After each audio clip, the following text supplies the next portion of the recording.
Bapak, Ibu, saudara-saudara, selamat malam. Namo Sang Hyang Adi Buddha, Namo Buddhaya. Cukup berbahagia sekali pada malam hari ini kita bisa belajar Dhamma walaupun dalam kondisi wabah virus corona yang sangat marak dan menyebabkan banyak korban. Sehingga dari pemerintahan, dari Majelis Budayana Indonesia menghimbau agar kita cukup di rumah saja, ya. Walaupun Bapak, Ibu, saudara-saudara sedang berada di rumah, tetapi merupakan suatu berkah, merupakan suatu kebaikan, ya. Masih punya semangat untuk mendengar, melihat, tentunya mempraktekkan Dhamma di dalam kehidupan kita sehari-hari. Karena belajar Dhamma ada 3 hal penting yang harus kita ketahui. Yang pertama tentunya belajar secara pariyati atau belajar Dhamma secara teori. Yang kedua tentunya belajar Dhamma secara pati Dhamma atau belajar Dhamma secara teori dan mempraktekkan di dalam kehidupan kita sehari-hari. Yang ketiga tentunya belajar Dhamma secara teori, praktek dan menjadi bijaksana hingga mencapai nibbana. Bapak, Ibu, saudara-saudara, pada kesempatan malam hari ini saya ingin sharing dengan tema hidup saat ini. Ada 3 kehidupan yang selalu muncul di dalam pikiran kita. Kadang-kadang muncul kehidupan kita atau di masa lampau. Kadang-kadang di pikiran kita suka memikirkan kehidupan masa yang akan datang. Jarang sekali Bapak, Ibu, saudara-saudara memikirkan hidup saat ini. Dalam Manggala Sutta, Buddha mengajarkan tentang 38 berkah utama yang jika dilakukan dapat membawa berkah atau kebaikan yang tak ternilai. Di salah satu bagian sutta ini, Buddha mengatakan bahwa kelahiran kita sebagai manusia adalah berkah utama, berkat jasa dalam kehidupan yang lampau. Banyak cerita begitu sulitnya kelahiran kita sebagai manusia. Dalam sutta sering kita jelaskan bahwa kelahiran seorang manusia itu seperti seekor kura-kura di samudra. Tetapi Bapak, Ibu, saudara-saudara, pada malam hari ini kita tidak menjadi seperti kura-kura. Kita sudah lahir menjadi manusia, ya. Bapak, Ibu, saudara-saudara, beberapa yang lalu kita banyak melakukan pelayanan ke rumah sakit, ya. Pada saat itu saya menemukan dan melihat seorang ibu yang menangis sangat kesedihan, ya. Seorang ibu yang menjerit-jerit di rumah sakit. Pada saat itu saya bertanya kepada seorang ibu tersebut, "Bu, apa yang terjadi?" Ibu tersebut menjelaskan bahwa anaknya sedang dirawat di ruang ICU. Dokter memvonis anak tersebut kesempatan hidupnya sudah tidak lama sekali. Seandainya kita berada dalam situasi tersebut, tahu perkiraan jangka waktu akan meninggal. Kira-kira apa yang akan kita lakukan? Apakah kita akan bertindak berbeda dibanding saat ini, di mana kita tidak tahu kapan kita akan meninggal? Bapak, Ibu, saudara-saudara, sebenarnya persoalan ini bukannya kita tidak tahu bahwa kita pasti meninggal, tetapi kapannya yang membuat kita tidak tahu. Mungkin saja umur kita masih panjang, bisa saja usia kita tinggal sedikit lagi. Karena ketidaktahuan ini membuat kita bertindak seolah-olah waktu sangat panjang, sehingga kita tidak mengisinya dengan sebaik-baiknya. Santai sajalah di rumah, santai sajalah tidak berbuat apa-apa.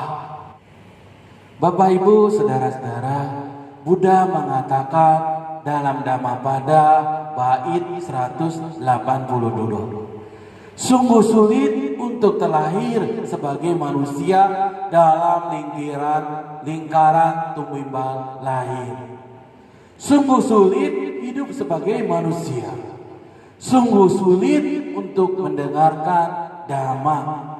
Demikianlah sungguh jarang terjadi kelahiran para Buddha. Saat ini kita sudah terlahir sebagai manusia dengan segala kekurangan dan kelebihan kita masing-masing.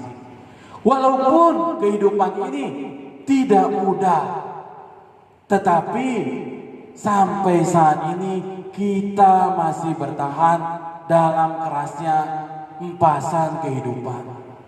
Dengan demikian, kebanyakan dari kita bisa melewati untuk keempat hal yang dikatakan dalam Dhammapada.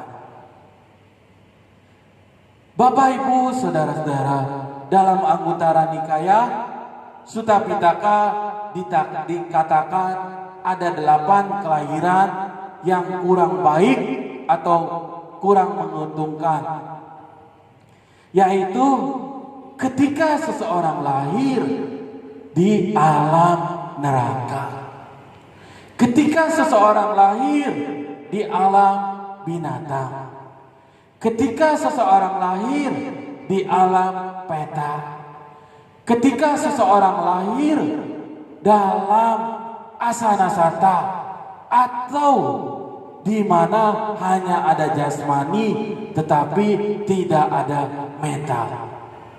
Ketika seseorang lahir sebagai manusia tetapi di tempat di mana tidak ada Buddha Sasana. Ketika seseorang terlahir sebagai manusia tetapi tidak memiliki keyakinan yang salah. Ketika terlahir sebagai manusia tetapi memiliki cacat jasmani, ya. Ketika terlahir sebagai manusia pada masa di mana tidak ada pencerahan Buddha. Dengan demikian, Bapak, Ibu, saudara-saudara, kelahiran kita sebagai manusia jelas terhindar dari 8 kelahiran yang kurang baik atau kurang menguntungkan. Lalu kehidupan saat ini, Bapak, Ibu, saudara-saudara, apa yang kita lakukan? Belajarlah bagaimana mengisi kehidupan dengan banyak perbuatan baik dan memanen buahnya. Salah satu cara terbaik untuk menjalankan dan mengisi kehidupan kita yang mulia saat ini sebagai manusia adalah dengan menerapkan praktek kesabaran.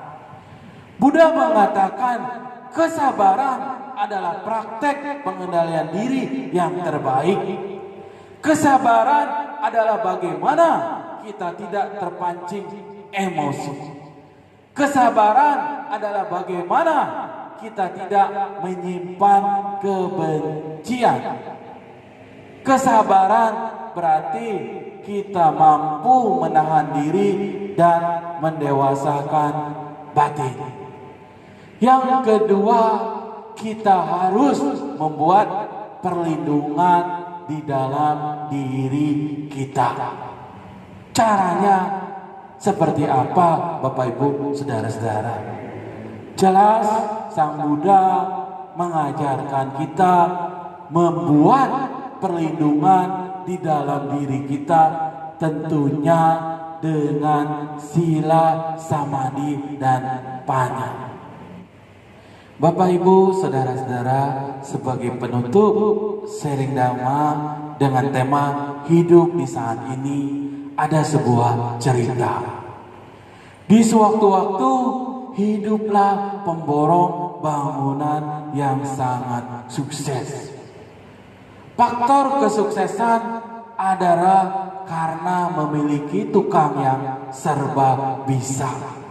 Tukangnya ahli kalau disuruh apa-apa. Tukangnya jujur kalau disuruh apa-apa. Ya. Setelah sekian lama bekerja dan mengabdi, si tukang merasa sudah waktunya untuk pensiun dan menikmati hidup dengan keluarganya. Dengan perasaan sedih dan kehilangan, sang pemborong kemudian meminta tukangnya untuk mengerjakan rumah terakhirnya. Karena merasa sudah mau pensiun, karena merasa sudah mau berhenti bekerja, si tukang mengerjakannya dengan setengah hati, tidak mengeluarkan segala kemampuannya, dan juga memilih bahan-bahannya asal jadi. Akhirnya selesailah rumah tersebut dengan perasaan lega, seakan terbebas dari beban berat. Si tukang menyerahkan kunci rumah tersebut kepada pemborong. Setelah mengunci pintu, sang pemborong menjumpai si tukang lalu berkata, "Rumah ini adalah milikmu. Ini kuncinya." Bapak Ibu, saudara-saudara, si tukang merasa terenyah dan terdiam, menyesali dirinya sendiri karena tidak menggerakkan kemampuannya terbaik untuk menyelesaikan rumah yang menjadi miliknya. Ya, kerjanya asal-asalan, bangunannya asal-asalan, sehingga tukangnya menyesali. Bapak Ibu, saudara-saudara, makna yang tersirat dari cerita ini sangat relevan dengan kehidupan kita masing-masing. Kehidupan yang kita jalani dan kita bentuk dari detik ke detik, dari menit ke menit, dari jam ke jam, dari hari ke hari, dari minggu ke minggu, dari bulan ke bulan, dari tahun ke tahun, adalah milik kita sendiri. Pada akhirnya kitalah yang akan mempertanggungjawabkan hasil karya kehidupan kita. Bapak Ibu, saudara-saudara, jangan sampai kita terrenyah di penghujung kehidupan kita seperti halnya si tukang yang demikian kagetnya karena rumah karyanya menjadi miliknya sendiri. Oleh karena itu, Bapak Ibu, saudara-saudara, jangan sia-siakan kehidupan kita yang mulia sebagai manusia. Kehidupan kita saat ini. Penyesalan selalu muncul di akhir dan selalu terlambat. Jangan sampai Anda ketinggalan kereta kebaikan. Bapak Ibu, saudara-saudara, demikianlah sharing Dhamma pada malam hari ini. Mari kita bersama-sama merangkapkan kedua tangan kita di dada. Mari kita bersama-sama mengikuti apa yang saya katakan. Om Gate Gate Para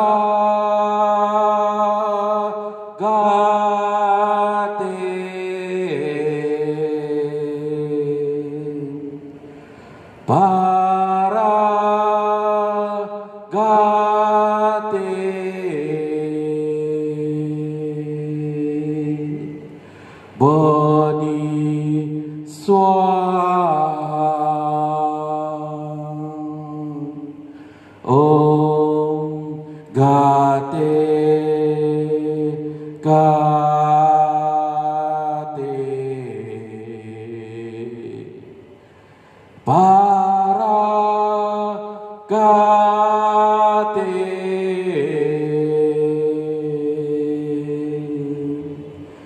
Para Sanggate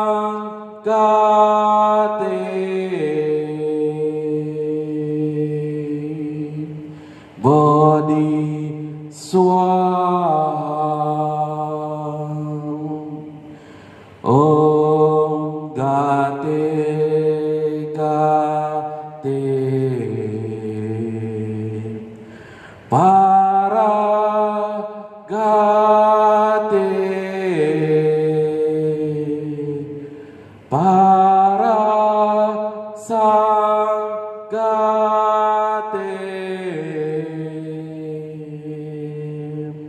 Bodhi Swaha. Ikuti apa yang saya katakan. Semoga kita semua sehat, terbebas dari virus corona. Semoga kita terbebas dari penderitaan jasmani. Semoga kita terbebas dari penderitaan batin. Semoga kita dapat mempertahankan kebahagiaan kita. Semoga kebajikan pada malam hari ini yang kita lakukan melimpah kepada para leluhur, kepada para sanak keluarga, dan kepada kedua orang tua kita semua. Semoga semua makhluk, baik yang terlihat maupun yang terlihat, baik yang ada di dalam ruangan ini maupun yang ada di luar ruangan, turut serta berbahagia. Terima kasih, selamat malam. Namo Sang Hyang Adi Buddha, Namo Buddhaya. Tetap semangat dalam Buddha Dhamma.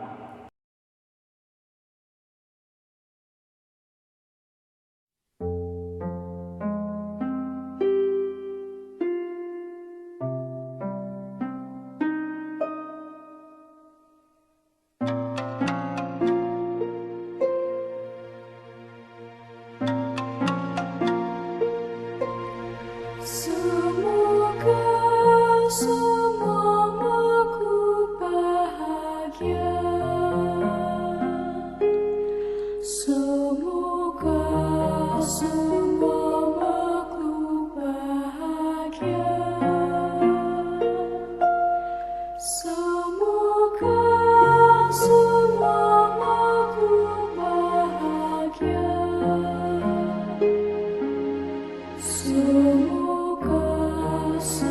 semua